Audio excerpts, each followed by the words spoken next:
प्रभुंकर महत् नामर धन्यवाद हो। विशेषकर मोर श्रोता बंधु मानू मध्य मो हृदयर धन्यवाद ज्ञापन करे जेहेतु से मैंने मते अनेक प्रेम दौरान प्रभुंकर यही सब प्रस्तुत वाक्य को से मैंने शुणुंट मु आशा करे ताहा पालन करुछंती प्रभुंकर इच्छा बुझुछंती एथिपाई एई दिन मानकरे पुणी आमे प्रभु को निकटवर्ती हेबा पाए प्रभु मानकु इच्छा प्रकाश करुछंती। मु विशेष निवेदन करे एई वाक्य सबुको ध्यानर सहित शुणंतु पुणी प्रभु को योजना और संकल्प को जानिबा चेष्टा करंतु कारण कहीं आमे प्रभु जीशु को विश्वास कलु प्रभुंकर शिष्य शिष्या हेलु अनुकारी हेलु प्रभु जीशु ठारे विश्वास करने द्वारा आमानकर लाभ कौन अच्छी यही सबू जदि आमे चिंता करी प्रभुंक रास्तार बढ़िबा तेबे निश्चय मानकर जो लक्ष्य रही उद्देश्य रही से स्वर्ग राज्यर अधिकारी आमे हेई परिबा। आज मु ए जुगर अनुरूपी न हेबा पाए किछि विषय प्रैक्टिकल विषय सब रखी समस्ते जेतेक शुणिबे ध्यान सहित शुणु और पालन करने चेष्टा करंतु नचेत आमे स्वर्ग राज्यरू उणा पड़ीजा। आसतु आमे रोमियो पुस्तक 12 तार 2 पदरू आरंभ करिबा। आमे समस्ते यही पदटी को पढ़ीछु जानीछु किंतु आज मो मनरे किछि चिंता आलोचना आसिला एथिपाई यह को आपण मान सम्मुखें उपस्थापन कली। तुम्हें माने यही वर्तमान जुगर अनुरूपी हुओ नहीं किंतु जेपरी तुम्हें मैंने ईश्वर की इच्छा कौन अर्थात उत्तम सुग्राह्य और सिद्ध विषय कौन यह परीक्षा करी जानिपार एथि निमंते अपना अपना मनर नूतनीकरण द्वारा परिवर्तित हुओ। आज मु आपण मानकु कहिबी ये जो जुगरे आम अच्छु ये जो जगत आम अच्छु ये जगत जुग बा लोक मानक परी आमे जीवन यापन करने को हब नहीं जेहेतु आमे ख्रीष्ट को विश्वास करुथिबा लोक जीशुंकर पदचिन्ह दे जीवा लोक बा जीशुंकर अनुगामी लोक आमे प्रथमे जानिबा दरकार मु जहा को विश्वास करुछि जहा को जानिछि से लोक किए आमे ता पछरे जीवार आवश्यकता कौन जदि आमे जगत लोक मानक पछरे जीवा तेबे आम जीवन अंधकारमय हो जीवो।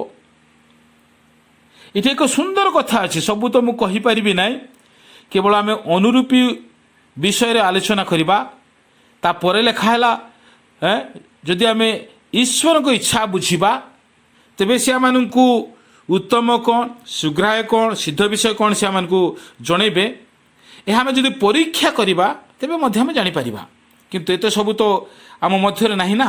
वर्तमान जगत जेमिति चली जगत जो रास्तार चली आमे भी से रास्तार जीवाई आम चेष्टा करुछु।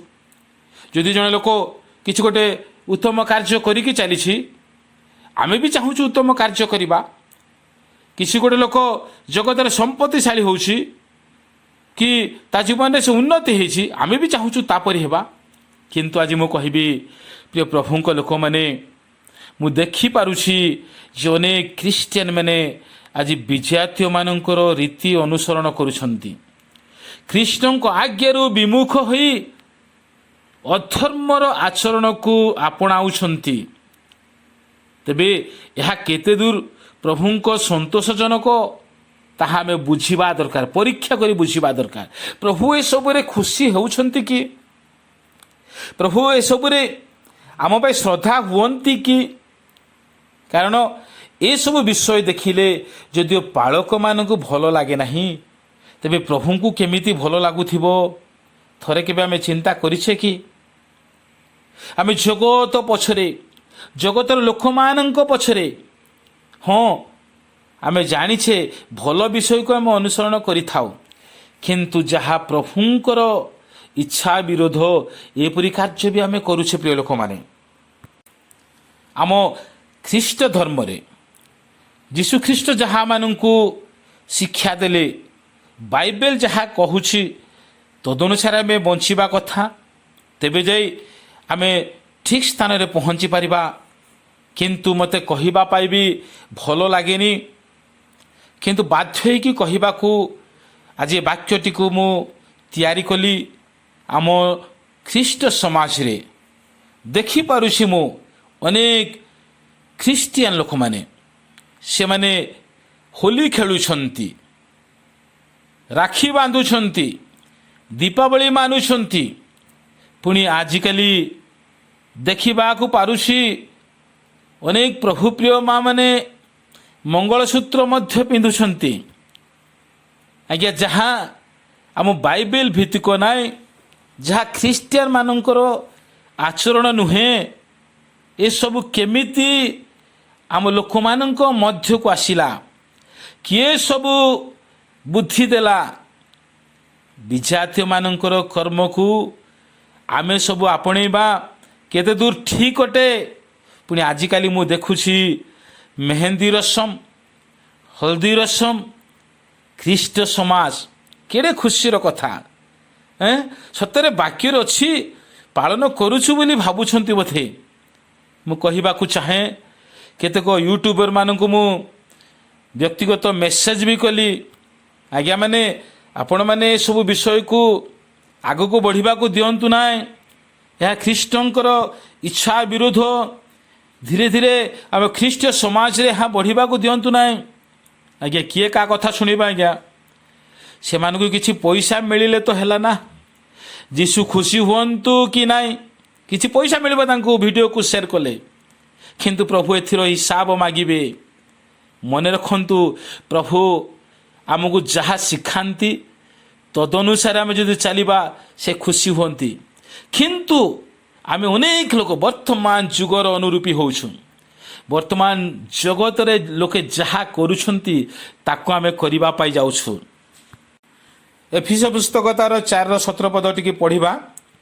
ଅତଏବ ମୁଁ ପ୍ରଭୁଙ୍କ ନାମରେ ବିଶେଷ ଅନୁରୋଧ କରି କହୁଅଛି, ବିଜାତିମାନେ ଯେପରି ଆପଣା ଆପଣା ମନର ଅସାରତାରେ ଆଚରଣ କରନ୍ତି, ତୁମ୍ଭେମାନେ ସେହିପରି ଆଚରଣ କର ନାହିଁ। ପାଉଲ କ'ଣ କହୁଛନ୍ତି? ଆଜ୍ଞା, ଆଜି ତୁମେ ସେମିତି ଆଚରଣ କରିବ, ତେବେ ପ୍ରଭୁଙ୍କୁ ଦୁଃଖ ହେବ ନାହିଁ। ପାଉଲ ଆଜି ଲେଖୁଛନ୍ତି, ତୁମେ ସେମାନଙ୍କ ପରି ଅସାରତାରେ, ମନର ଇଚ୍ଛାରେ ସେମାନେ ଯେମିତି କରୁଛନ୍ତି ସେମିତି କର ନାହିଁ। ଦୁଃଖର ବିଷୟ। ପୁଣି ଆମେ ଆଉ ପଦଟି ପଢ଼ିବା, ପ୍ରଥମ ପିତର 3:16। ଯେପରି ତୁମ୍ଭମାନଙ୍କ ନିନ୍ଦକମାନେ ଯେଉଁ ବିଷୟରେ ତୁମମାନଙ୍କର ଖ୍ରୀଷ୍ଟୀୟ ଆଚରଣର ଦୋଷାରୋପ କରନ୍ତି, ସେଥିରେ ସେମାନେ ଲଜ୍ଜିତ ହେବେ। ଦେଖୁଛନ୍ତି, ଆମର ଖ୍ରୀଷ୍ଟୀୟ ଆଚରଣର ଦୋଷାରୋପ ହେଉଛି କି ନାହିଁ? ଯାହା ଆମେ କରିବା କଥା ନୁହଁ। ଆଜି ଯଦି ସେମାନେ ଆମକୁ ଦେଖିବେ, ଯଦି ପ୍ରଶ୍ନ ପଚାରିବେ, ଆଜ୍ଞା ଆପଣ ବି ମେହେନ୍ଦୀ ରସମ କରୁଛନ୍ତି, ହଳଦୀ ରସମ କରୁଛନ୍ତି, ଆପଣଙ୍କର ସ୍ତ୍ରୀ ବି ମଙ୍ଗଳସୂତ୍ର ପିନ୍ଧିଛି, କେଡ଼େ ଖୁସିର କଥା। ନିଜର ଶରୀରର ଇଚ୍ଛାକୁ, ନିଜର ଶରୀରକୁ ଅଭିଳାଷକୁ ଆମେ ଯଦି ପୁରା କରିବା ପାଇଁ କରୁଛୁ, ଠିକ୍ ଆମେ ପ୍ରଭୁଙ୍କୁ ଜାଣିନଥିଲେ ଭଲ ହୁଅନ୍ତା। ଆମେ ଭାବୁଛୁ ଏସବୁ କିଛି ନୁହେଁ, କିନ୍ତୁ ଦୁଇଟି ମେଜରେ ଖାଇଲେ ଆଜ୍ଞା ଦୁଇଟି ମେଜରେ ସନ୍ତୁଷ୍ଟ କରିପାରିବେ ନାହିଁ। ଦୁଇଟି ସ୍ଥାନରେ ଆପଣ ଯୋଗ ଦେଲେ ଦୁଇଟି ସ୍ଥାନର ମାଲିକକୁ ଖୁସି କରିପାରିବେ ନାହିଁ। ତେଣୁ ଆମେ ଗୋଟିଏ ବିଷୟକୁ ବାଛିବାକୁ ପଡ଼ିବ। ବାଇବେଲ କହୁଛି, ତୁମାନଙ୍କ ଯୋଗୁଁ ଖ୍ରୀଷ୍ଟଙ୍କ ନାମ ବିଜାତୀୟମାନଙ୍କ ମଧ୍ୟରେ ନିନ୍ଦିତ ହେଉଛି।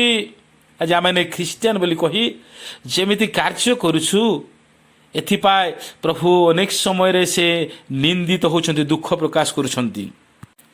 रोमियो पुस्तक तार 6:19 पदटी को पढ़ा तुम्भ मानक मानवीय दुर्बलता हेतु मु मनुष्य भाव में कहूअछि तुम्हें मैंने जेपरी अधर्म निमंते अपना अपना अंग प्रत्यंग को असुचिता और अधर्म निकट में दास रूपे समर्पण करिथिलो सेहीपरि एबे अपना अपना अंग प्रत्यंग को पवित्रता निमंते धार्मिकता निकट में दास रूपे समर्पण कर। आज आमे जानुछु जे जेतेबेला आमे राखी बंधन करुचे जेतेबेला आमे होली करुचे कि जेतेबेला आमे मंगलसूत्र पिंधुछु आम अंग प्रत्यंग आम शरीर को आम असुचिता करुछु। प्रिय लोक माने बाइबल क्लियर कहूँ मानवीय दुर्बलता ए शारीरिक अभिलाष अटे ये सब करने द्वारा आम निज शरीर को असुचि करुचु। बाइबल कहूँ सेमिति हेबाक देने एबे पवित्रता निमंते धार्मिकता निकट में दास रूपे समर्पण कर ये सब छाड़िकी प्रभु निकट में समर्पित हूँ। ये सब भूल थिला। प्रथम पीतर तार 2:11 लिखा अछि हे प्रिय माने तुम्हें विदेशी और प्रवासी बोली मु तुमको अनुरोध करुअछि शारीरिक अभिलाष गुड़िकरु विमुख हुओ से गुड़ाक आत्मार विरोध में युद्ध करे। पाउल शरीर से सुंदर भाव में कहउछंती ए शरीर अभिलाष गुड़िक आत्मार विरोध में जाई थाए बा आत्मा ए सब को पसंद करि न थाए। आमे अनेक समय रे ए सब करि थाउ किंतु आत्मा जदि पाई थांते आमे जदि आत्मा पाई थांतु से सब जानी पारि थांतु। गालातियो 5:17 पद भी से कथा कहे कारण शरीर अभिलाष आत्मा प्रतिकूल और आत्मा अभिलाष शरीर प्रतिकूल जेणु यही दुई परस्पर विपरीत फल तो तुम्हें माने जहा जहा इच्छा कर से सब करि पारो नाही। बुझी पारुछंती शरीर अभिलाष आत्मा अभिलाष ये दुईटी फरक अटे। जो माने आमे शरीर कार्य पूरा करुछु आत्मा सेतबेले प्रतिकूल अटंती विरोध करती।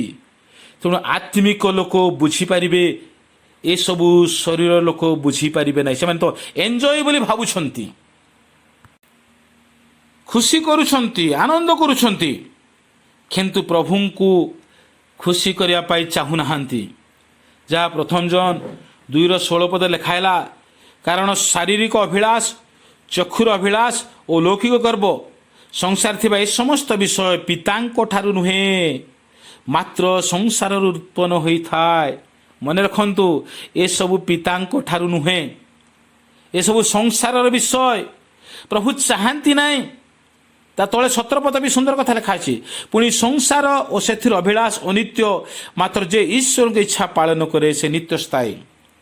प्रिय प्रभु लोक मैंने मन रखंतु प्रभु आम को ए जगत रे सांसारिक अभिलाष रे बंचीबाकू से डाकी नाहांती मनोनीत कर नाहांती।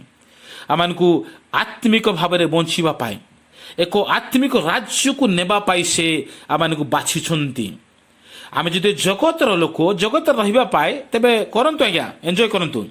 यदि स्वर्ग राज्य को जीवा पाई चाहूछंती मन रखंतु एपरी लोक सांसारिक अभिलाष लोक स्वर्ग राज्य को जाई परिबो नाही। एथिपाय पाउल कहिले ए जुगर अनुरूपी हेले तुम स्वर्ग को जाई परिबो नाही। ए जगत रही जीव स्वर्ग राज्य जीवा पाहिले आम ईश्वर की इच्छा को बुझीबा पड़िबो। मु गोटे पद कही समाप्त करी जहाँ 2 पीतर 2:9 पद लिखा अछि एही प्रकारे प्रभु धर्मपरायण मानू परीक्षार रक्षा करने को पुणी अधार्मिक मानू विशेषतः जो माने शरीर कुश्चित काम विलास चालित हो प्रभुत्व अवज्ञा करती से विचार दिन निमंते दंडर अधीन रखा जानती। प्रभु शेष दिन में एपरी लोक मानू जो दंड रखिछंती से जानी एमानू से छाड़े ना। तेणु मन रखंतु पुणी प्रभु निकट को आसतु ए सबुरु पृथक हूँ ख्रीष्टीय आचरण करूँ प्रभु को इच्छा अनुसार जगत जीवन यापन करूँ तेरे प्रभु आम को खुशी हे और राज्य को नेबा पाए आम प्रस्तुत करे। प्रभु ए वाक्य द्वारा आशीर्वाद करूँ आमेन।